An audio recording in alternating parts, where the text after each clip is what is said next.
Vamos ahora con una entrevista, información en vivo, además para desarrollar lo que está ocurriendo en el Congreso, lo que podrían pasar en los próximos meses y sobre todo sobre el pedido de adelanto de elecciones. Fernando Tuesta Soldevilla, politólogo de la Pontificia Universidad Católica del Perú, está con nosotros. Le damos las buenas tardes. ¿Cómo está? ¿Qué tal? Buenas tardes, Fátima. Bien, yo le voy a pedir que desmenucemos un poco la información y por las expectativas que manejan muchos ciudadanos y para entender lo que para quienes no conocen los procedimientos electorales, porque no todos dominamos probablemente estos puntos a detalle, se pueda comprender sobre la viabilidad, por ejemplo, de un proceso electoral para el año 2023. Ya habló de esta posibilidad la presidenta Dina Boluarte.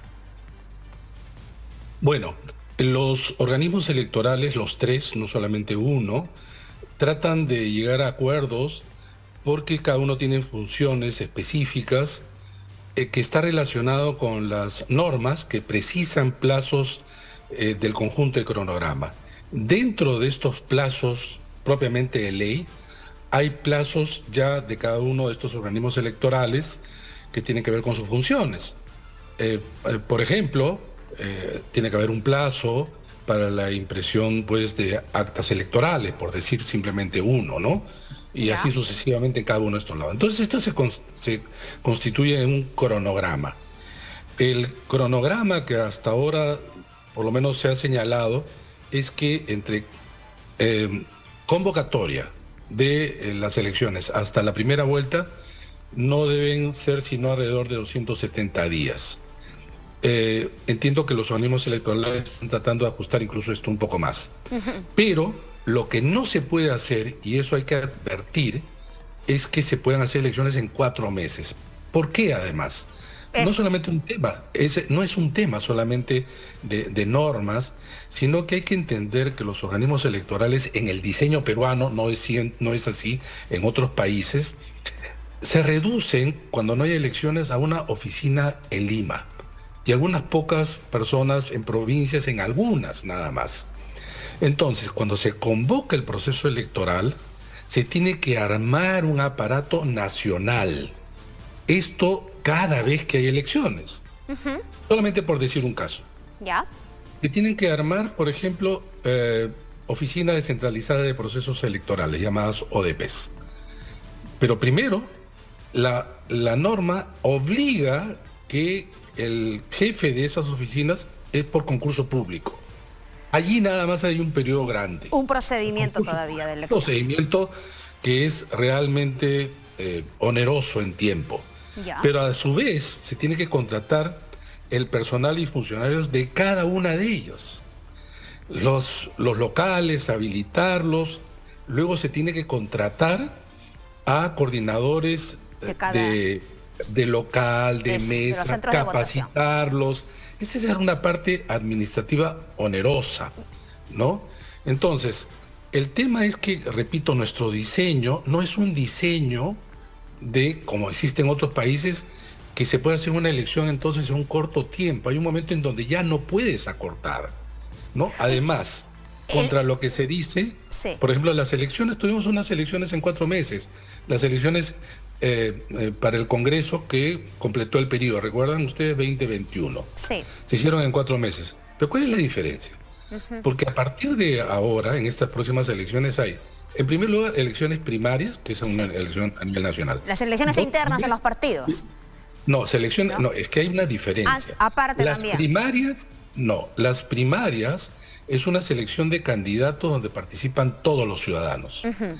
Las internas que fueron reemplazadas por las primarias, a pedido de los partidos porque no les gustan las primarias, se llaman internas. Es una u otras. No son las dos, es una u otra. Bueno, pues entonces vamos a tener primaria porque es ley. Esperemos que no lo vuelvan a suspender. Primera y segunda vuelta, o sea, ya son 3 elecciones. Ese por un lado. Y por otro lado, porque se tendría elecciones presidente, Congreso y Parlamento Andino. Si además hay alguna reforma política, supongamos la bicameralidad, y en una bicameralidad requiere 2 cámaras, tenemos entonces elección de presidente, diputados, senadores y Parlamento Andino. Como ves, hay 4 por un lado, 3 por otro. La vez pasada solamente había uno. Y en consecuencia no es lo mismo organizar un proceso electoral para una sola instancia en 4 meses que la que estoy justamente anunciando.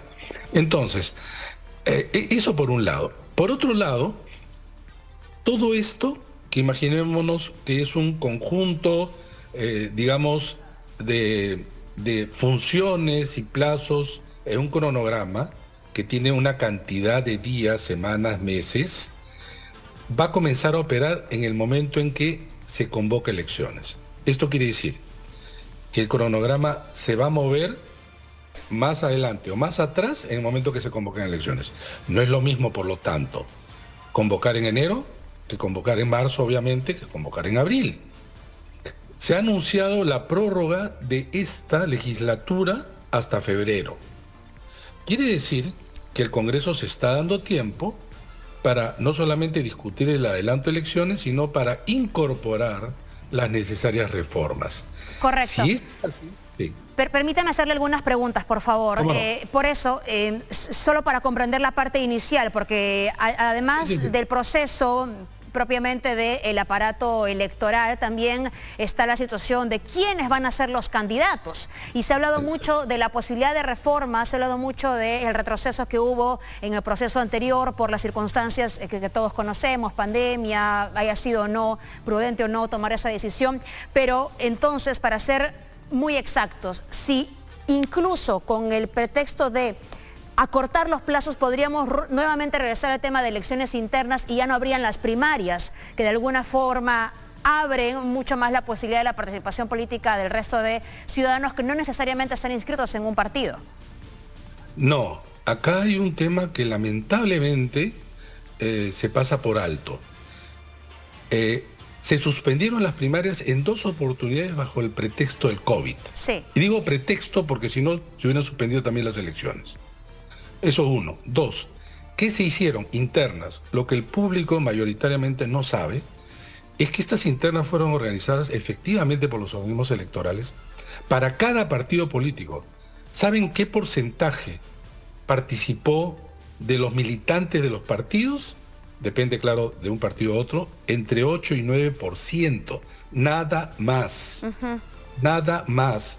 El costo por voto individual de una elección interna es muchísimo mayor con las primarias. Me refiero a costo por voto. En segundo lugar, los partidos se hicieron de las internas bajo una norma que indicaba casi la no competencia. ¿Por qué? Porque la competencia al interior de los partidos era por listas. Se ponían de acuerdo todos al interior del partido y presentaban una sola lista. ¿Qué iban a decidir los militantes si había una lista única?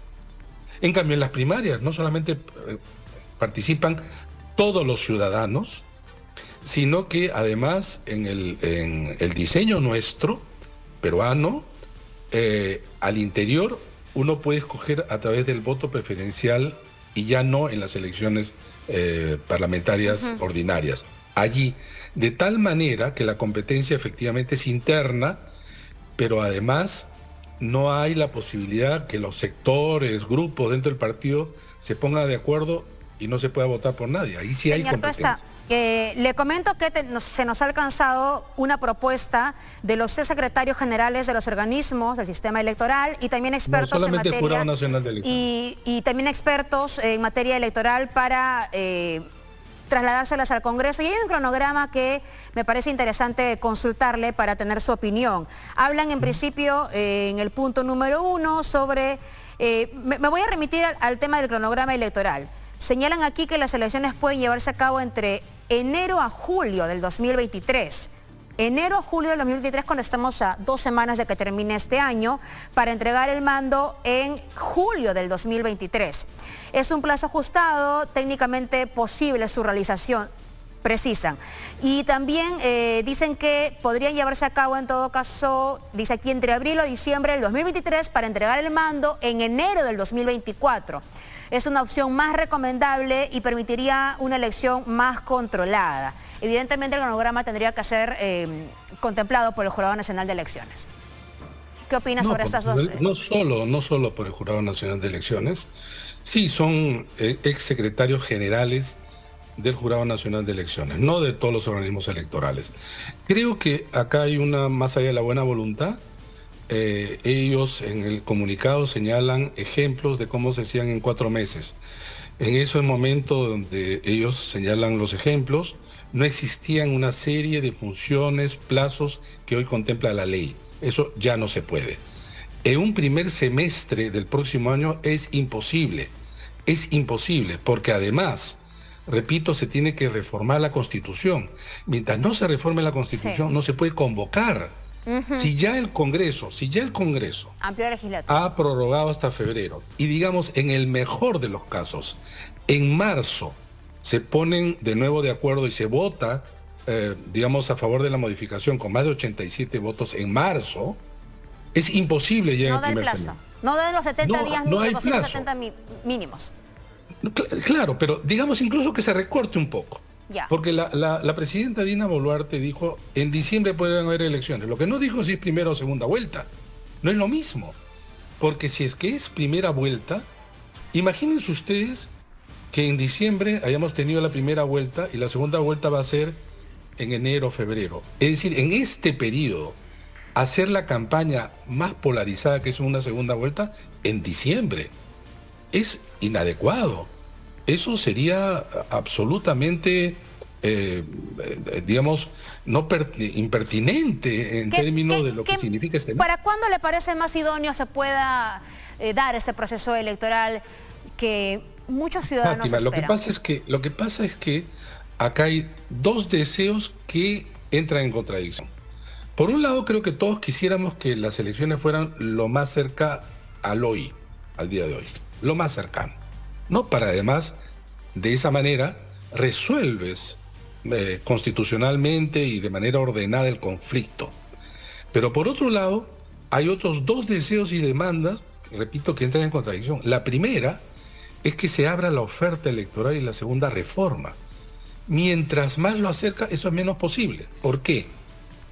Y los ciudadanos dicen, ¿por qué no se hace? Bueno, acerquemos todo y que imaginemos que en enero se convocan elecciones. ¿Cuánto tiempo tienen los nuevos partidos para inscribirse? Correcto. Casi nada. Por eso, entonces, lo mejor sería el 2024, en su opinión. No, yo creo que se podría hacer este año, pero depende del Parlamento cuando reforma. Sin eso está en manos del Parlamento. De lo contrario, además se tienen que suspender varias normas para poder habilitar que las elecciones sean este año. Es decir, si es que se entrega el mando a final de año, digamos, podría hacerse la segunda vuelta en noviembre y en septiembre, agosto la primera vuelta y las primarias un poquito antes, pero eso sí, tienes que convocar también lo más pronto posible, entregar los recursos a los organismos electorales, en fin, es todo un procedimiento. Entonces hay que tener mucho cuidado porque es el equilibrio entre lo más cercano posible y lo más alejado posible, en donde coincidas entre adelantar elecciones, pero también con una mayor oferta electoral y reforma política, si no lo mismo que nada. Le agradezco mucho por su tiempo, señor Fernando. No, gracias a usted. Gracias. Hasta luego. Vamos ahora con el bloque internacional.